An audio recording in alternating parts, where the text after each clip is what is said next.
On va se promener maintenant avec des images vraiment magnifiques. Vous allez voir dans le nord de la Somme, ce qu'on appelait avant techniquement le Doulanais, maintenant c'est le territoire Nord-Picardie. Ce qu'on appelle dans les cités souterraines, finalement, tous les graffitis qui illustrent et qui racontent des choses dans ces cités souterraines et dans ces grottes, dans ces muches, comme on dit en Picardie. On en parle avec Vincent Vasseur, directeur de l'Office de tourisme territoire, donc Nord-Picardie, ancien Doulanais. Bonjour Vincent. C'est ça, bonjour. Merci d'être là avec nous, accompagné de Dominique Lemaire, expert local du patrimoine souterrain, comme ça qu'on vous, qu'on vous présente. Une vraie richesse, ce nord de la Somme, justement, en matière de souterrains comme ça et de grottes. Exactement. En fait, on est sur un plateau calcaire donc, qui était propice déjà à l'origine à l'extraction de la pierre pour la construction des bâtiments, des églises, des châteaux, etc. Et ces carrières, en fait, ont été réutilisées, on va dire essentiellement au XVIe et XVIIe siècle, pour s'abriter, se protéger, se défendre. Et elles vont être réutilisées au cours de la Première Guerre mondiale comme lieu de visite, comme site touristique.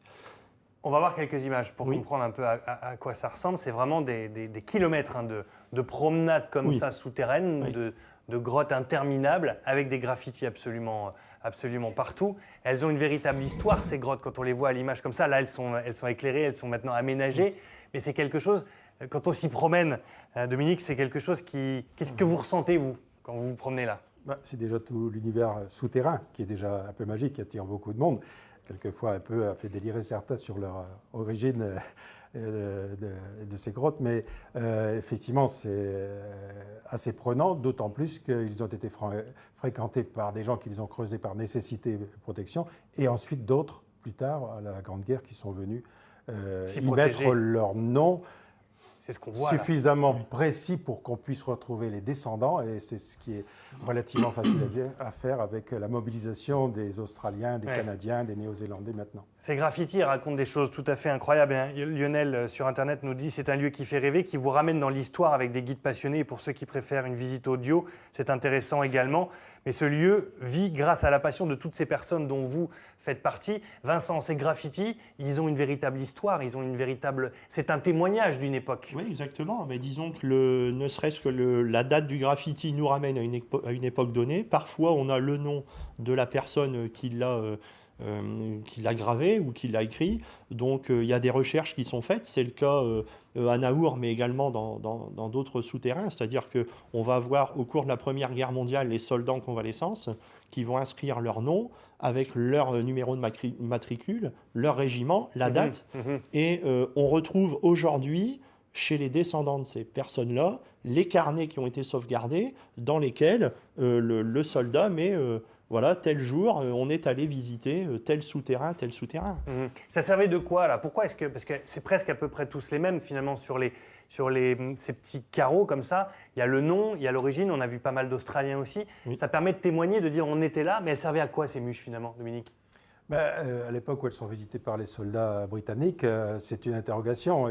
Ils s'enterrent sur le front en réutilisant ces souterrains refuges du XVIIe siècle, et ils vont dans ces souterrains et ils apposent leur nom pour un message, sachant que ces grottes maintenant ne sont plus vraiment accessibles, mais finalement ils ont bien fait, puisque 100 ans plus tard, c'est une forme de communication avec la famille, avec l'avenir, mais c'est surtout les Britanniques de l'Empire qui ont été aussi précis. Les soldats français le faisaient aussi, mais ils ne mettaient pas leur matricule. Et c'est beaucoup plus difficile de retrouver un Martin. De retrouver leurs traces. Il y en a presque 2700 comme ça. C'est ce qu'on appelle les graffitis. C'est vrai qu'on pensait à le graffiti, c'est des espèces de dessins et tout ça, mais là c'est vraiment un autographe finalement inscrit dans la pierre. Il n'y a pas que Naour aussi. Si on sort un petit peu et qu'on se promène du côté de Doulan, on va voir quelques images et quelques photos.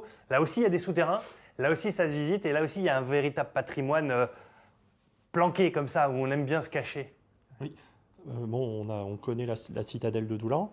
Bon, ce n'est pas forcément des souterrains, c'est des galeries de contre-mines. Donc ça n'a pas été creusé, mais construit. Et ces galeries témoignent également par des centaines de graffitis. Le plus ancien est daté de 1602. Jusqu'au, on va dire, au début du XXe siècle, et témoignent des différentes occupations humaines, en l'occurrence l'hôpital militaire, les prisons politiques, les prisons de femmes, les garnisons, etc.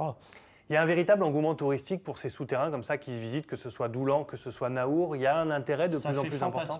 Ouais. Et c'est vrai que quand on est en visite avec un groupe, peu importe l'âge, que ce soit des enfants ou de troisième âge ou des familles, les gens fantasment vraiment dans les souterrains. Ils fantasment quoi? C'est quoi ça? Ah, Ça rappelle quoi? c'est un imaginaire, ça rappelle nos contes pour enfants, ça rappelle les histoires que nous racontaient nos grands-parents, comme quoi les souterrains étaient reliés, les châteaux, les églises entre eux. C'est super, c'est super. Il y a pas mal d'ouvrages autour de ça, parce qu'on parle de fantasme, on parle d'imagination, on parle de ça. Ça continue de passionner les gens. Vous êtes bénévole dans cette association, mais vous voyez aussi l'engouement des gens avec qui vous travaillez, mais aussi des touristes. Ça continue de fonctionner comme ça? Oui, c'est ce que disait Vincent, c'est qu'effectivement, il y a ce qui se dit par ceux qui ne connaissent pas trop le sujet, mais les archéologues et les historiens s'intéressent, à la preuve pour Naour, mais pour les autres sites, s'intéressent à leur construction, à cette forme de résistance des villageois, pas seulement des Espagnols, mais des troupes du roi qui passaient et qui les rançonnaient. Et donc cette histoire-là, les historiens et les archéologues ont maintenant des publications sérieuses et qui démontrent qu'en fait, ce n'est pas un phénomène propre à la Picardie, mais s'enterrer pour se protéger les populations, c'est encore dans l'actualité contemporaine. Il y a des livres, hein, je vais vous les présenter maintenant. La guerre souterraine, hein, un livre qui raconte justement tout l'enjeu de ces mûches et l'enjeu de ces souterrains en matière de stratégie, un peu comme pouvaient l'être les tranchées à l'époque.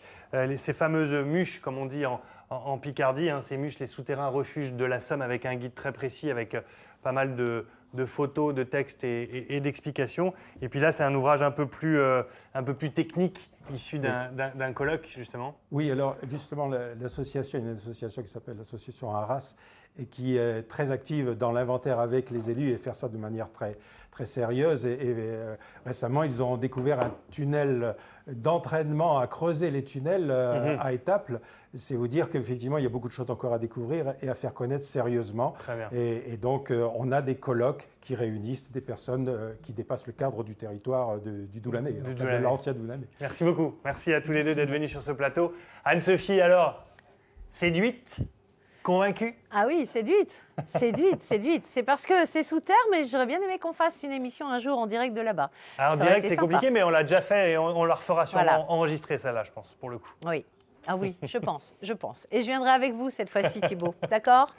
Bon, on a eu quelques réactions, hein, évidemment, de nos téléspectateurs. Alors, on a Jessica de Saint-Quentin qui dit comme à Naour, nous avons aussi des souterrains et des cachots royaux que l'on peut visiter. Lionel Doncoeur, c'est un peu comme Naour. Et puis Lionel qui dit, attendez, je remonte, j'ai perdu mon commentaire. Ah, Naour, un lieu qui fait rêver, qui vous ramène dans l'histoire avec des guides passionnés. Et pour ceux qui préfèrent une visite audio, intéressant également.